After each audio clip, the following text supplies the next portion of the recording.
For the sake of all mankind, warnings that terrorists are determined to acquire and use chemical weapons. In this program, I'll talk to the man whose job it is to try and stop them. I'm Dana Lewis, and this is a special edition of Insight from The Hague.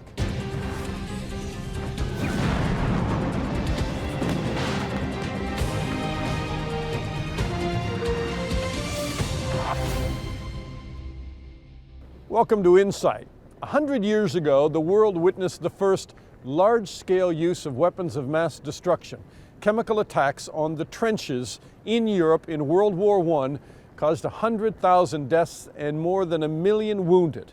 Now in 2016, the war in Syria has seen the return of chemical weapons attacks, not only by an army, but now by a terror group.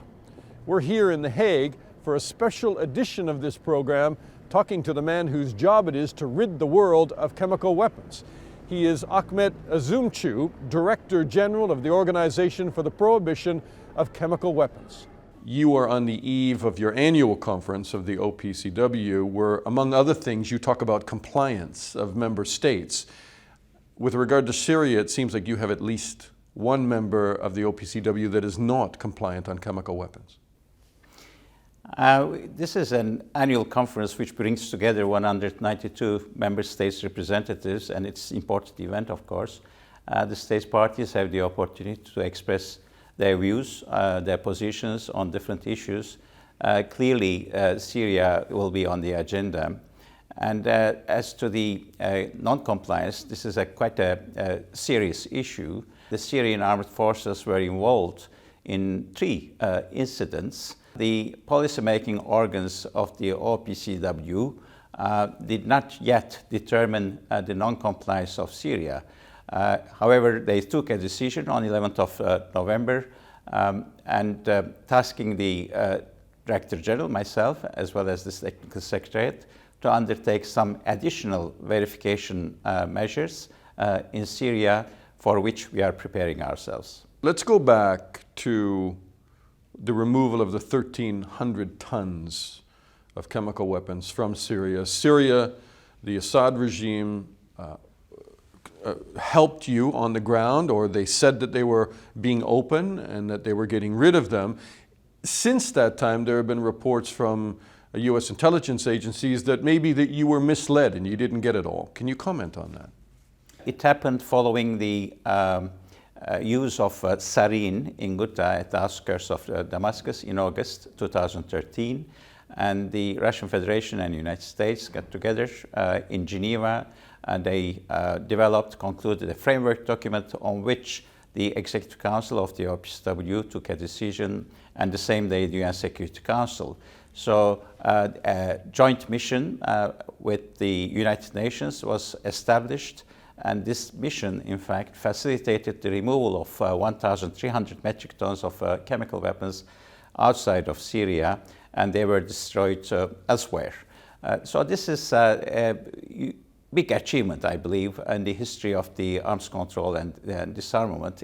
Everything happened in the midst of a civil war, and it was very successful. And since then, we have started a consultation process with the Syrian government, raising some questions about gaps and inconsistencies related to their declaration, their initial declaration. Some states parties suspect that Syria may have hidden some assets related to their chemical weapons program. And in order to remove such suspicions, and in order to build some confidence between Syria and the rest of the membership, we have been consulting with the Syrians for the past almost 3 years. And some issues have been clarified, but there are several others which are not.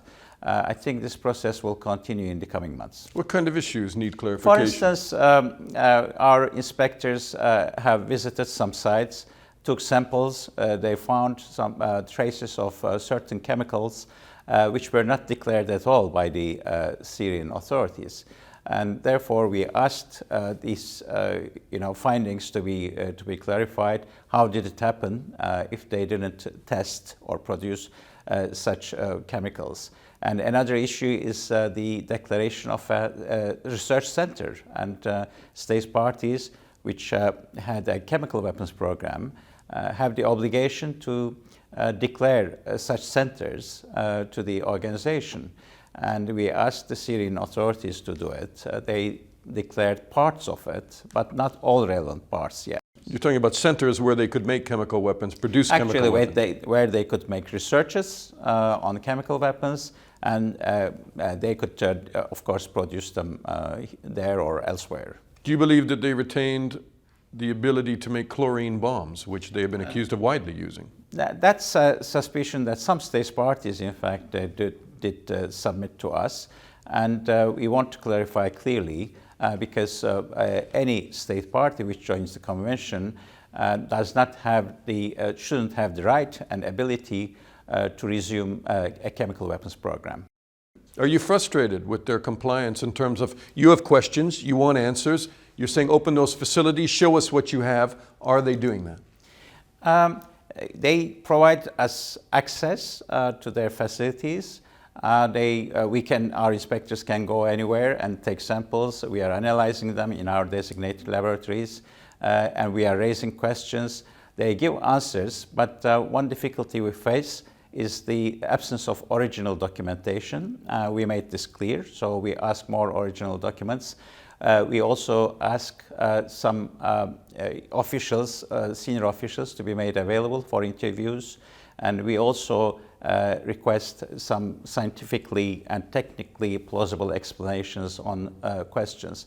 Do we receive them each time we ask? Not, I can't say we do, but I think... You can say you do or you do not? I can't say that we receive such technically and scientifically plausible explanations, but we maintain this process, and I think we will continue to raise those questions. Why did Russia help, do you think, in the removal of the 1,300 tons? Some say that Russia may have helped them develop that program in the first place and wanted to obscure that fact. Russia has been involved substantively during the negotiations of this convention, which took 20 years in 70s and 80s. And the negotiations were concluded in 1992. The convention was signed in 93 and entered into force in 97. And since then, Russia is a state party to the convention, and it had large stocks of chemical weapons, and they have been destroying them for the past 20 years. And the level of destruction is quite high. 95% of the Russian stockpiles, which was the largest in the world, have now been destroyed, and the remaining 5% will be destroyed within the next 3 years. So we think that while this crisis continues and Russia is involved in it, I think they have been encouraging and supporting Syria to get rid of its chemical weapons program. So there is no reason for us to question the commitment of Russia in supporting the elimination and destruction of the Syrian chemical weapons program. Where do you think the scientists went? And is that something that concerns you, the scientists that were involved in the Syrian chemical weapons program? Scientists, we don't know where they have gone and whether they are involved in other activities, research activities within the country. We have raised the possibility of training them, retraining them for other possible peaceful activities. So the idea is retrain them and make sure that they don't involve themselves in making those chemicals for somebody else. Absolutely. It's very important, isn't it? It is, yes. Can you definitively say that Syria is using chemical weapons? Now, you say there are 3 incidents. As the OPCW, we had a fact-finding mission whose mandate was to determine whether chemical weapons or toxic chemicals as weapons were used in Syria. So we have investigated several cases, and the fact-finding mission has determined with a high degree of credibility, certainty, that indeed chlorine was used as a weapon in Syria. But by Syrian government forces? In Syria. And this mission didn't have the mandate to attribute the use to any actor, be it Syrian government or any other actor. That's why the UN Security Council, in fact, has established that mission, Joint Investigative Mission, which was an independent mission, a mechanism, and which undertook several activities. in interviewing people or using some information that they obtained from different sources. They used some forensic expertise and so on. Therefore, their mission was different than ours. So they worked on the attribution. That's how they found, after having analyzed the information which was available to them on 9 cases, out of 9 cases, in 3 of them, they determined that Syrian armed forces were involved. And in 1 case, they determined that ISIS has used sulfur mustard. I want to ask you now, there are reports that Daesh may have used chemical weapons 52 times.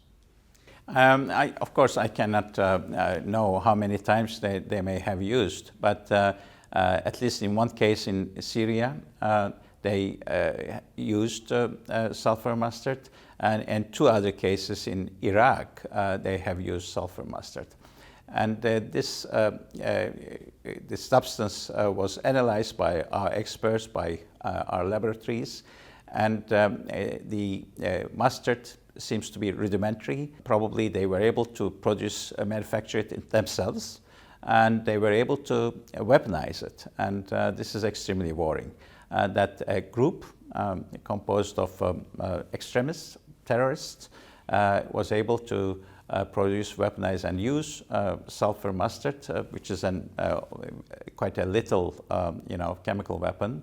And in view of the foreign fighters who are fighting in Syria and Iraq, who may go back to their countries of origin, who may take back this knowledge and expertise to those countries, and can undertake some terrorist attacks. So that's clearly a concern to our state parties and to the organization. Do you believe that they were manufacturing it in Syria and in Iraq and possibly in Mosul? The suspicion is that they may have manufactured it in Iraq.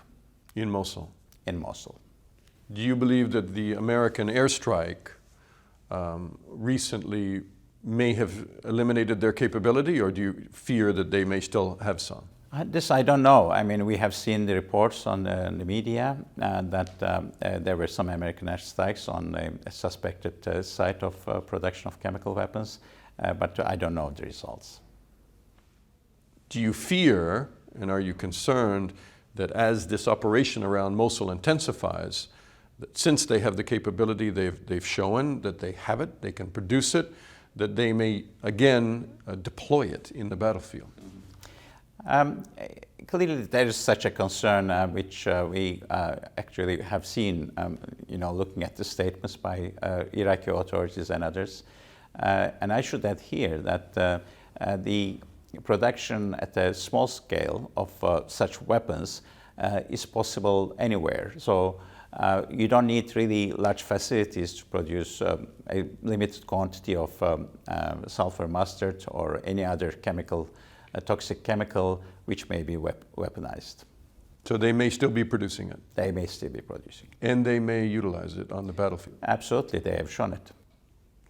Do you fear that that capability, which can be produced in a garage somewhere now with the information that is out there, do you fear not only what happens in Iraq and Syria, but that capability could be used by terrorists in Europe or America? Is that what keeps you awake sometimes?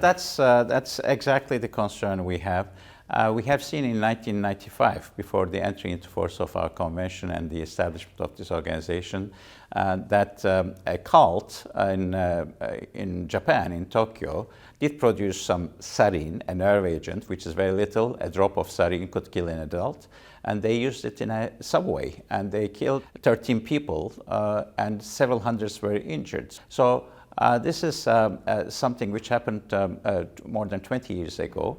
And that shows that it may happen again. That's why we need to be vigilant. We need to be prepared. We have to promote international cooperation. We have an open-ended working group on terrorism in the organization, which brings together states parties. We have also developed a new team within the organization, which could be deployed in a short notice to help states parties which may come under attack. You talk about a rapid deployment force, which would do what in the event of a terrorist attack in Europe or America? It's a small team of 10 to 15 experts. And if there is such an attack, this team would help, in fact, the state party to identify the agent which might be used, help treating victims, help decontaminating the area, and take the other necessary measures. And the state party requests for some further investigation, and this team would be also able to provide some assistance for the investigation of such a use. I see it within the adaptation process of this organization, encountering the new emerging threats, and chemical terrorism is one of them. Does that keep you awake at night on a personal level when you think about the most important thing that you do as Director General of this organization? What haunts you? Looking at the developments in this country as well as in Iraq, clearly limited small-scale attack, which may happen anywhere in the world, is a major concern to us. Coming up, we'll discuss chemical weapons in other countries and the global threat of those very dangerous stockpiles.